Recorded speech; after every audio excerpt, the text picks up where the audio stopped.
And welcome, a very big welcome to Flow Friday. And check this out, the new Flow Engineer t-shirts have been printed. So if you've already earned one of those, we'll be posting them out to you next week. Now, they will be coming from the Philippines, so they might take a little bit more time to get there than usual posts, but we're excited to see you. For those that have already earned a Flow Friday shirt, excited to see a photo of you up on our Facebook group page where you're a member of. If you're not already a member of the Flow Fridays Facebook session, it's a Facebook group, please join us. I'll get nice to drop a link in the chat so you can go over there and join us there today. That'd be awesome to see you there. And you know, each week as we share an idea or an activity, if you post something in that group, then you're going to put yourself in a chance to receive one of our shirts. Hey, by the way, did you notice the new animations and videos starting? Did anyone like that at the beginning? Yes, if you like that, share a bit of love in the chat. That's Jace, our live stream manager, who's just putting all his creative juices into play to keep everyone entertained. So thanks, Jace. Really appreciate you. All right, nice. If you can add in the Facebook chat. Yeah, well done. There it is. And as well as our YouTube channel, so that make sure you like and subscribe on that one as well. Turn on the notifications so that anytime anything that we produce on the Fridays will always be displayed in our Facebook, in our YouTube channel. And anytime we're adding additional information, that's where we're going to drop it there also. Okay, couple of updates, as well as today's content is going to come from essentially one of the challenges that one of our members, David, has shared in our Facebook group. Thank you, Ezio. I'm going to get to yours hopefully next week. I'll talk about that one as well today, and a limitation that we'll put some advancement in. Now, I think Brian and some others have been waiting on the Google Drive integration for the knowledge-based area with the AI agents. Good news, we've got some progress. It's there now. We're still waiting on a final approval from Google. Right now, if you use it, what you'll see is an alert come up saying that our app has not been verified with Google. So we've got a level of approval that we can have this in now, but we're still waiting on the final verification. You can bypass it. It will work.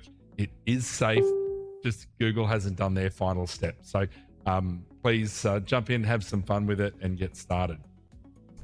Now, has anyone heard that OpenAI has released a new model? Anyone heard about that one yet? It's just happened in the last 24 hours. The new model is O1, and we'll be bringing O1 to the Rail platform very soon as well. I thought this would be interesting and useful for us to together. Let's watch the latest video on this great new model that's come out from OpenAI. It's impossible to be an expert in every single gene. There's 20,000 genes. Like, you can't keep everything straight, but AI can. My name is Catherine Brownstein. I'm a geneticist here at Boston Children's Hospital. I'm also scientific director of the Manton Center for Orphan Disease Research. I deal with the N of 1 cases where no one has seen that presentation before. The patients don't know what's going on. They're really medical refugees in some way.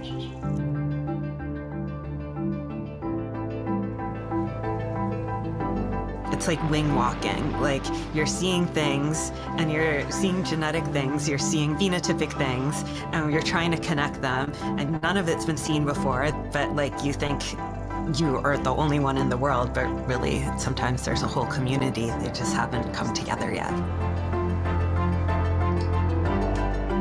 When before I would look up an article and then look up another article and then look up another article. Chat with reasoning is so much easier to use. It's just a quick prompt to summarize it for me and then summarize this part for me. It's just way, way faster.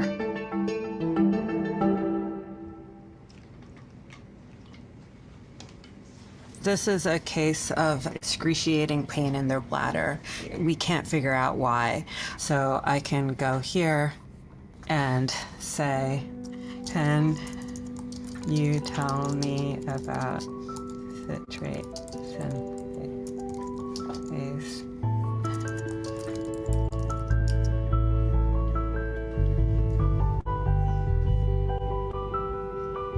And it It tells me that it is expressed in the bladder and it could potentially be related to bladder health. So the decreased citrate synthase activity, oh, this is really smart because I don't know from this variant if it's like knocking down activity or causing too much activity. It's actually really hard to figure that out sometimes. And so it gives both options. So I can think about both ways that it could be going. That's actually really cool. I go down a lot of rabbit holes that do not yield anything useful, and being able to increase the percentage of rabbit hole to useful information is killer. There's a level of obsession that all of us have. I think we also have the cases that keep us up at night where, you know, we really can't figure out why we can't figure it out. No case is ever closed. Now, this is a remarkable time where essentially the AI is going through an additional thinking state before it's going to bring out the answer to you. So it's going to go through these extra layers or levels of thinking before it generates the answer so you can get a better quality result out. Now, I had a beautiful message from our lead AI implementation engineer this morning, and I'm going to read it to you because I think it's worth for you to understand where we're at with Raya. I'm surprised that even ChatGPT did something that we did in Raya, where there's a thinking state where I want the AI to self-evaluate information in the RAG system, the retrieval augmented generation system. So Raya is actually doing this for you, and especially against your data in the background. Now, what we see with the new model from OpenAI is that it is slower than GPT-4o, but it's going to get you a better quality outcome. And so you've actually been enjoying this type of technology inside Raya for quite a number of weeks now. And we're going to continue to advance it, especially with the speed of its reply, even more advancements coming in the retrieval augmented generation system as well, as we double down on that for both quality and speed. So I'd just like to say very big thank you to our team that are thinking about these advanced techniques within AI machine learning and applying them in advance. And one of the benefits of being a small team is that we can run really fast. So lots of really cool stuff coming your way. Bravo to the team. Digital Transformation Week. I think I mentioned this a few times now in different sessions, and my dates had moved around a bit. I can guarantee you these are the dates. It's in Cebu, the Philippines, where we are today, Monday the 18th to Friday the 22nd of November. The structure of it will be a 3-hour workshop in the morning. It'll be myself as well as some of the technical team members and process engineers will be getting together to share insights, and it will be hands-on workshops that are designed to give great impact within your organizations. That'll then be followed by giving you the space to go through deep work implementation time. Now, we appreciate there'll be people from around the world. There'll be some of our clients from the US coming over and Australia. And so we're kicking them off early in the morning so that any of the US clients, they might work through the night with their team members and then join the workshops and then go do their deep work implementation at night time. Or for those that are on a similar time zone, might just hang out in the office with us and keep working and can ask questions and we can help facilitate throughout the day. That'll all culminate with a massive party on Saturday the 23rd. You and 1,000 of your newest, closest friends, which is all of our team members, will be there on the 23rd. We've got a beautiful place. It's called Chateau by the Sea. It's a function center right on the water on Mactan Island, just off Cebu Island. So it's a pretty special event. Love to see you there. Hey, today a big shout out and thank you to David Stanton. We're going to have a look at the challenge that you shared into the Facebook group, and as you invited the Brains Trust, that's all of us getting together to say, hey, how can you help me with this one? We're not quite there in getting the output. So the cool thing is when you have a community of like-minded people and we're all here to help each other succeed and exceed in life, we can jump in and support. And it will be really fun when there's items that are either too tricky for our community to help find the answer to, or you're a bit busy for time, I can bring them forward into these sessions. So thank you, David, for allowing me to share this one today. It's a pretty cool one. David's got this money personality quiz within the prompt template. And I look forward to, there's a new feature coming in the not too distant future where those prompt templates, you'll be able to share them publicly, so that if you want to pop these things on a website for people to interact with, that will become possible. For now, though, getting the structure set up, there's 25 questions in this quiz. It's actually quite a lot of questions. And the challenge is that the language model is not always putting the answers in the right spots behind those particular questions, and therefore the results that are coming out are not reliable. We'll often refer to this as hallucinations. Oh, is there any cost to Digital Transformation Week? Yes, there is. We'll make sure we get that. I haven't finalised it with the CEO of our people business, which is my sister. So hi, Fee, if you're watching.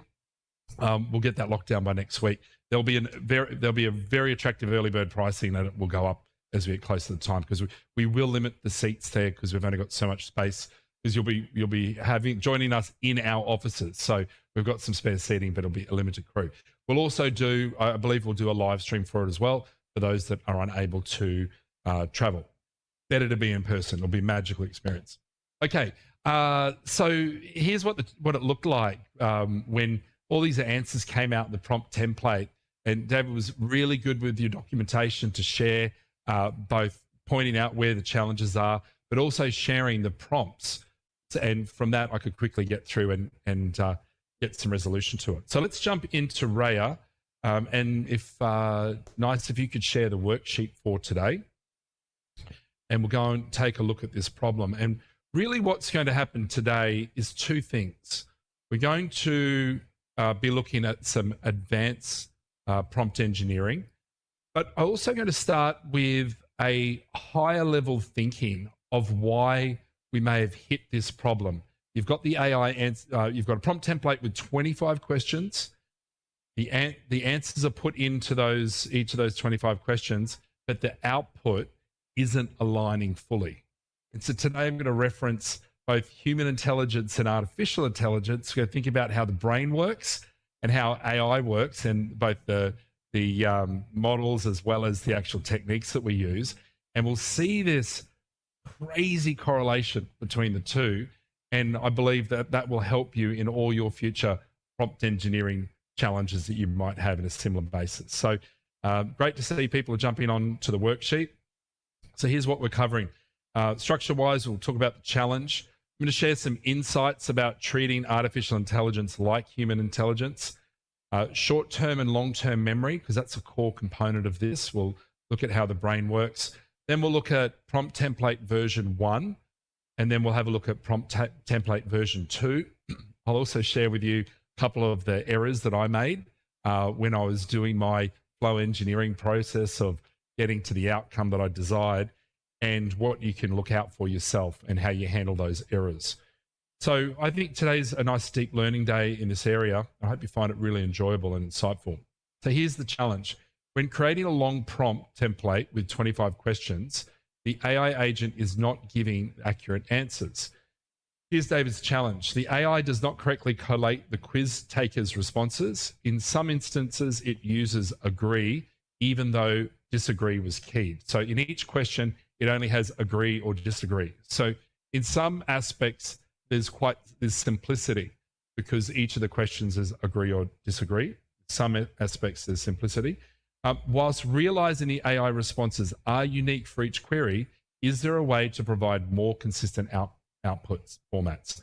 The good news is the answer is yes and yes. We can get yes to both of these. Let's first obtain a correlation between human intelligence and artificial intelligence by referencing the brain, artificial intelligence, machine learning systems, and techniques. But I'm going to keep it at a high level, I promise, as high as I can, on both neuroscience and AI machine learning. Okay. And once again, really well-structured questions and a great share of the prompt. This is how we can help each other out. So in the clarity in the documentation, you've set a really great standard. Thanks, David. So here are some insights. Now, what the first thing I did was I went to ChatGPT, although I kind of know the answer, I just still went to the power of the large language model from OpenAI of 4.0, and I asked Raya this question: how is artificial intelligence similar to human intelligence? And it goes through and shares some high-level insights, pardon me, on problem solving and learning and decision making and adaptability and pattern recognition and language processes. But then it shared the differences like emotional intelligence, creativity, and consciousness. But there was one more thing I was looking for, which I probably could have got if I prompted further. But I'm going to share my insights from learning over time and working with this, and that is that. In the human brain, we've got a section for logic and analysis. So and that logic and analysis is in what we call the prefrontal cortex, which we often refer to as short-term memory. But then we've got this other section of the brain, long-term memory. I'm going to put my hands on my head like this because it is in a different physical area of the brain. And we actually call this the cerebral cortex. There's a few other sections that are required as well, but that's at a high level. And so this long-term memory is cerebral cortex. But what's interesting, to store memory, to store and retrieve information from long-term memory, we need something called the hippocampus, which happens a little deeper down into our brain, which also has a key function to play in both emotions and writing memories. For a memory to be written to long-term memory, we need something called REM sleep, or rapid eye movement sleep. And also we benefit if we go to bed before 10 p.m. at night to help actually get into this deeper state of sleep. When we learn new information, we retain it more when there are emotions attached to it. And in conjunction to this, we get a good night's sleep as well. So back to this concept, right? So we've got human intelligence and artificial intelligence, and that we're using our prefrontal cortex for logic. We're using our cerebral cortex for long-term memory. And if we want to write the memories to our long-term memory, they need to pass through the hippocampus, which is also the portion of the brain that does emotion. And when we also get a good night's sleep and have enough rapid eye movement, or REM sleep or REM sleep, we're going to write those memories to that long-term memory more effectively. And this is often why we see that long-term memories that from years ago, if they've got an emotional attachment to them, they're more likely to bubble up again, especially if it's got negative emotion, interestingly. Let's now think of the large language model like long-term memories in a way that you have from years ago. And now you want the AI to become smarter on the latest information you have in your business. For this, we use the approach of retrieval augmented generation, or RAG for short. Just like in the human brain, there is a process for storing recent information to memories. In the AI, we can store the recent information into a vector database, and then we access that information using RAG, or retrieval augmented generation.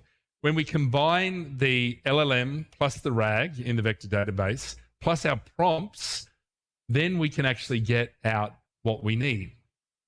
Now, from Rockefeller University, they share with us, we have a pretty good idea of where memory starts and ends. Short-term memories form in the hippocampus, and if the situation calls for it, stabilizes into long-term memories in the cortex. But what happens along the winding path between the short-term long memory is still a bit of a mystery. We can kind of say that what happens technically right in there will be a bit of a mystery for many of us when it comes to how we work with AI. And so I draw a lot of similarities or analogies here. If we looked at the image here, we'd say prefrontal cortex is at the front of the brain, the neocortex, and the cerebral cortex goes right over the top. And then we have the hippocampus right down here near the amygdala, which we use for fight or flight response. Now, that was a fair bit of information, right, to try and retain. But if we looked at it slightly differently now in a table, we could say we've got systems for intelligence to be accessed, and we've got short-term memory, recent information storage, and long-term memory when we think about the brain.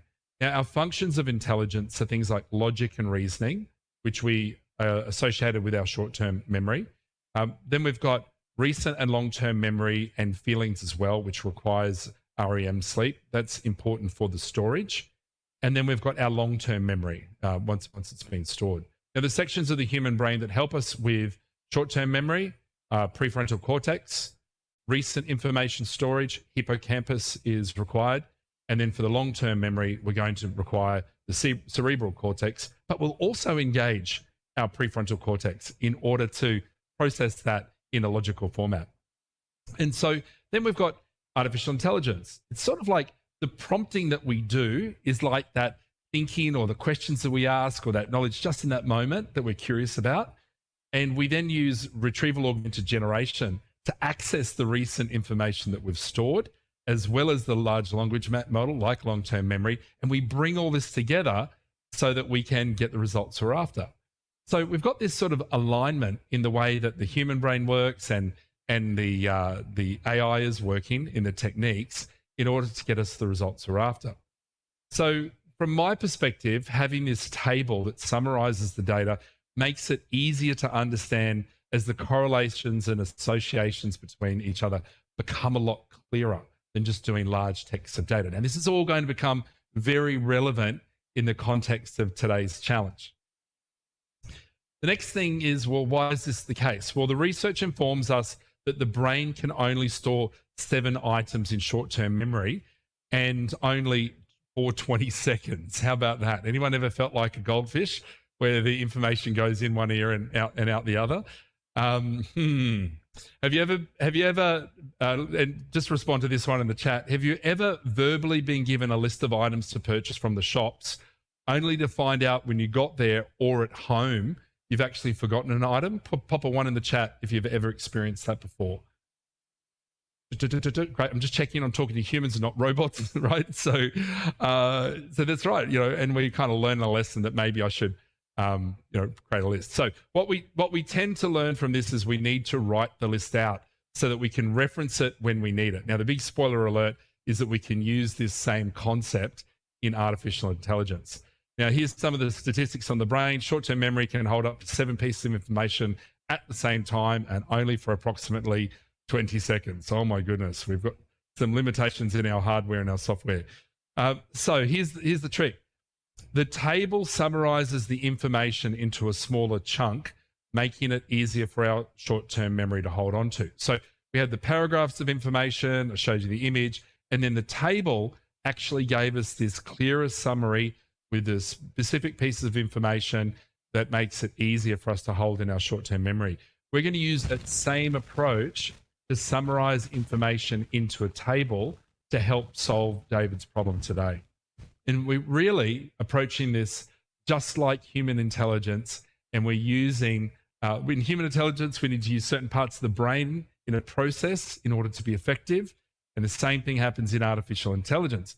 We need to use the different elements in a process in order to get the effectiveness or efficacy out, especially when dealing with lots of questions, lots of data. Okay, so here's our worksheet point for today. We're going to go to the prompt template area section and select build new template. I'm just on one screen today, so I'm going to click between the 2 tabs. And so head on over to Raya, select the prompts area and click on build new prompt. And here we can see the name, the description, form fields, and the prompt itself. Now, what we're going to do today is not type things in, but just a straight copy and paste. So let's take the name, My Money Personality Quiz. Thank you again, David, for sharing today. And when we put that name in, we see the prompt come out, and you can choose an emoji to suit. You might as well go for a money emoji. Fantastic. And then we'll go for description. So the description is there to give you the guide of what the template is about for future reference. So these questions aim to reveal the money traits you may possess from the most to the least dominant. Note, this is a fun and educational experience for entertainment purposes. It does not constitute financial advice. David, you must be in the financial services area like we are as well in one of our other companies. Now, the next thing we're going to look at are the form fields. Now, we've got 2 versions of this today. We're going to do version 1 and version 2. So in the form fields, let's copy the original version that David shared through to me. So copy that one and paste it in the prompts area. Now, at this point in time, what you'll see is the form is automatically built out for us. And we'll come back to that in a moment. Let's do the final step, which is to paste in the prompt itself. Whoops. We'll scroll down further to the prompt area, and you can see the great effort that David's gone into to create this prompt. And it's such a good indicator or reason why we want to have things like our prompt templates, because when you put this much effort into prompting, you want to be able to save it and use it and reuse it again. And I can already pre-see a vision for David where this would end up on a website for people to utilize, or maybe you're doing it in person with someone and you're facilitating them through it.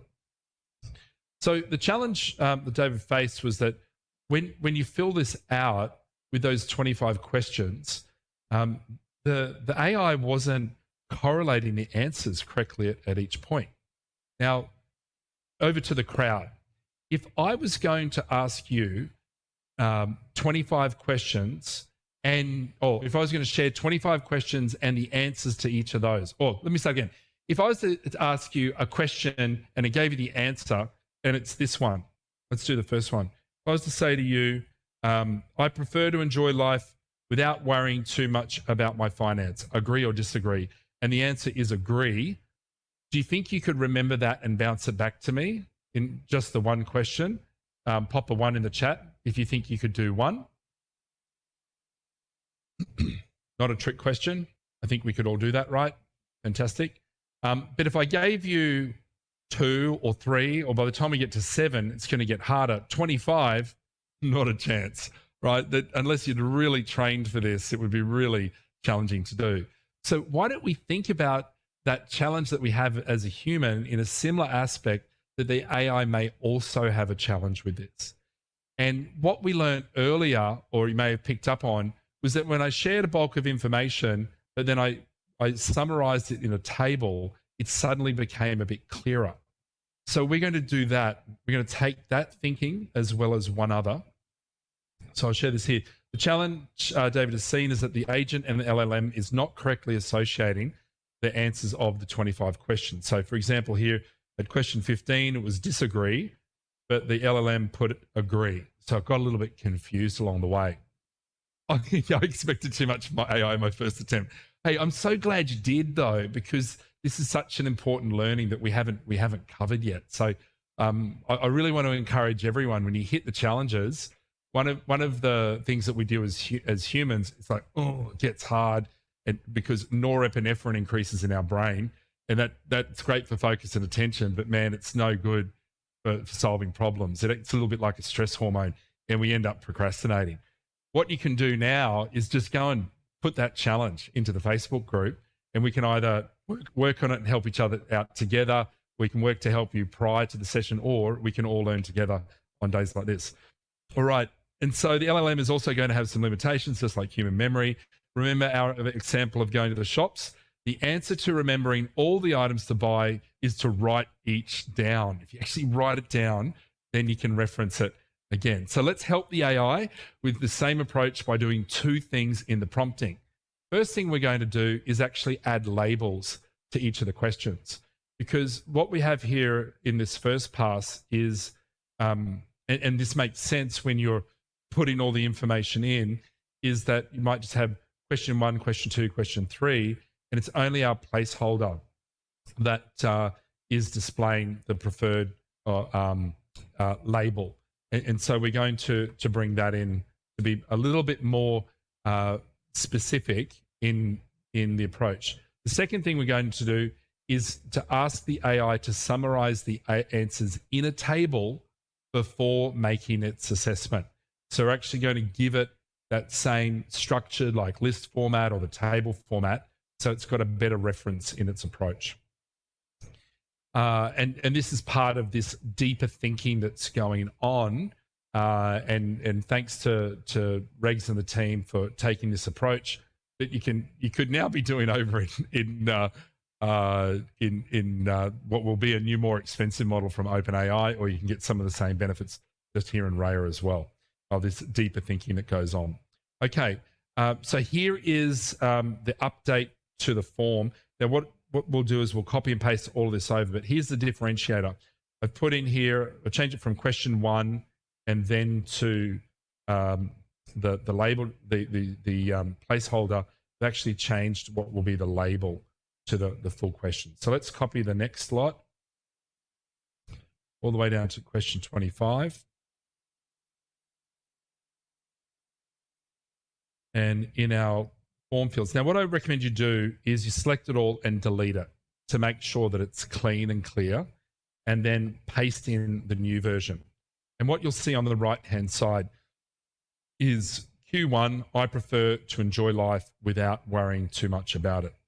Now, I want to, and I'll come back and at the end of this, I'll show you some of the mistakes I made along the way. Okay, once you've done that one, we're going to scroll down to our prompt area. And for this one, rather than deleting, we're just going to add an amendment onto the end. So add the following prompt at the end. Please be careful to strictly only use the answers for each question by outlining the answers to the questions first in a table before making the assessment. So we're giving it a stronger declaration in what it needs to do. Please be careful to strictly only use the answers for each question. Now, if in human to human interaction, when I use the word strictly, it's actually going to trigger the deeper meaning, because it's a word that we don't use very often, but it's got a very formal tone to it. So I'm using that language to help give the instructional guidance. And then I've said by outline the answer to the questions first in a table before making the assessment. And so in my testing this morning, this is what got the outcome that I was looking for. If there was something that I could go for in a bit more depth, it could be to actually give some additional summary answers or an example of the table if I wanted to go that far as well. But I'm going to give this one a go. I'm going to put in, you can do it for yourself too. Let's find out where we all sit. And I prefer to enjoy life without worrying too much about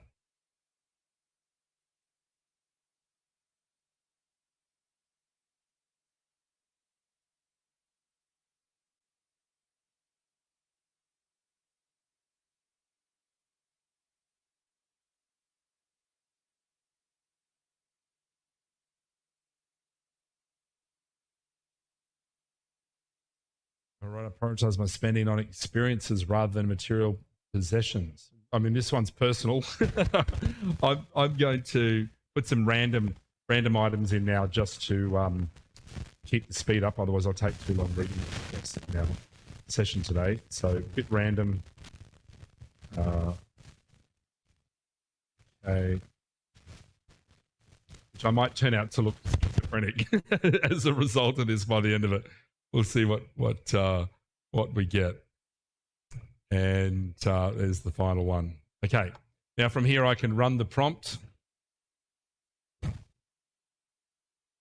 And here's what it's doing for us. It's running the table.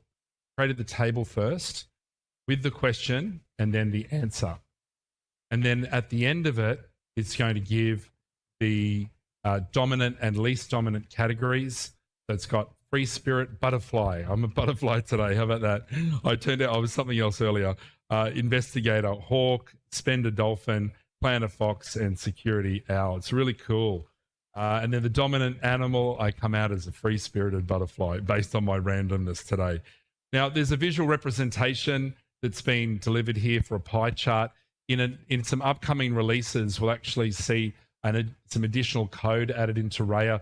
So rather than this being displayed so that you could generate it in code, it'll actually display graphs as well. And then it's got a conclusion. What a cool tool, David. Round of applause. Love this. And hopefully we'll give others some really interesting insights in how they could build something for their businesses. Let's go and check out, let's be thorough and see how the AI went. So question 1, agree, that matched. Question 2, agree, matched.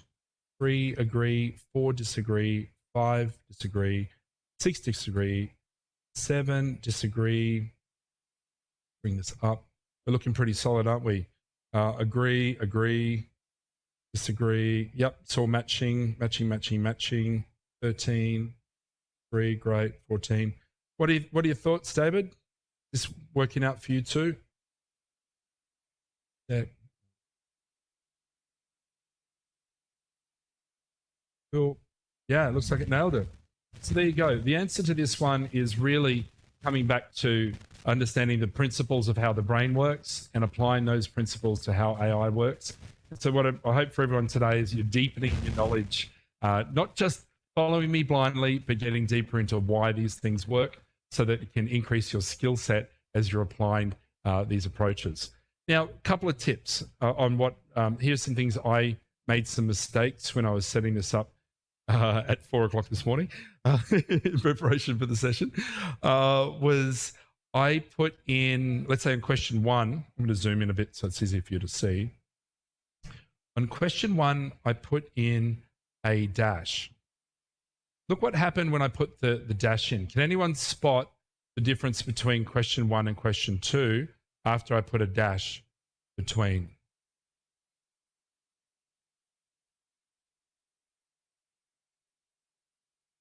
Anyone can spot the difference? What's happened here is that anything before the dash, which is the Q1, got dropped. Okay, so yeah, Q1's missing. Well done, Q1 removed. Okay, I'm going to do something else to that same line now. I'm going to put, imagine that it was a sentence and I'm going to put a full stop on the end. When I put a full stop on the end, what happened? Q1 is removed. Oh yeah, I think that was the answer for the previous one. Notice that the whole question got removed. The whole field got removed, and all it was the full stop that I added after the end of the sentence. So I point that one out to just be cautious if you're copying and pasting like from a Word document as part of your planning. Be mindful that things like the full stop, the dash, a colon, these are all going to impact the structure of what's displayed on the screen. So simple one is to just don't use any punctuation, except for the punctuation in the areas where it is specifically required. So you'll notice that when we're in a placeholder, we need to do the inverted commas. So the commas, the brackets, the dashes, they all have very specific uses or requirements in order to display what is on the no-code form builder. All right. Well, everybody, I hope you've enjoyed today's session and you've learned something new.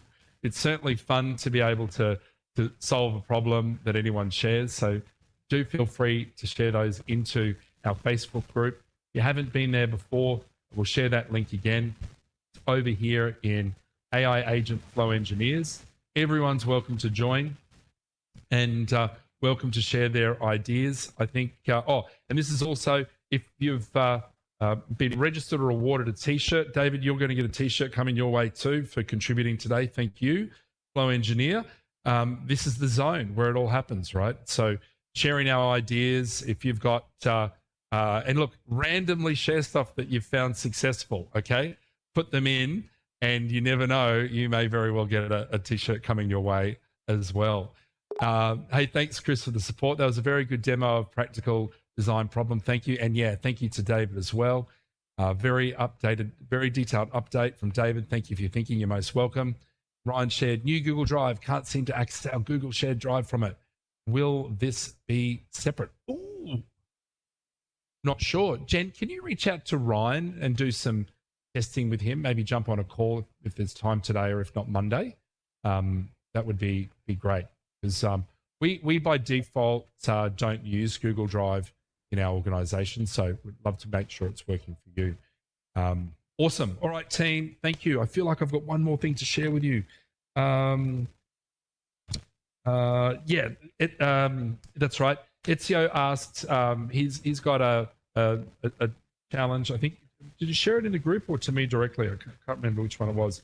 And the idea here is to take a profit and loss and do an analysis that gives you some insights in what you can do to improve in your business. What a cool idea. Now, at the moment, the way our RAG pipeline is working, that retrieval augmented generation, when it goes to assess the Excel spreadsheet, it's able to pull out some references, but it isn't yet able to do the full analysis. We're going to do some further advancements in the RAG pipeline to be able to get to that next layer as well. And I've got a few ideas of how we might be able to hack our way through to get something short term there. But I need to do a little bit more testing before I can present that out. We're either going to be doing that analysis one next Friday, if I've figured out the angle on it. If not, we'll be doing something else exciting to keep your flow engineering journey and what will be a doctorate soon, I'm sure, in your advancements. So thanks, everyone. Have a wonderful weekend ahead. Looking forward to catching you online next week at our Flow Fridays. See you there.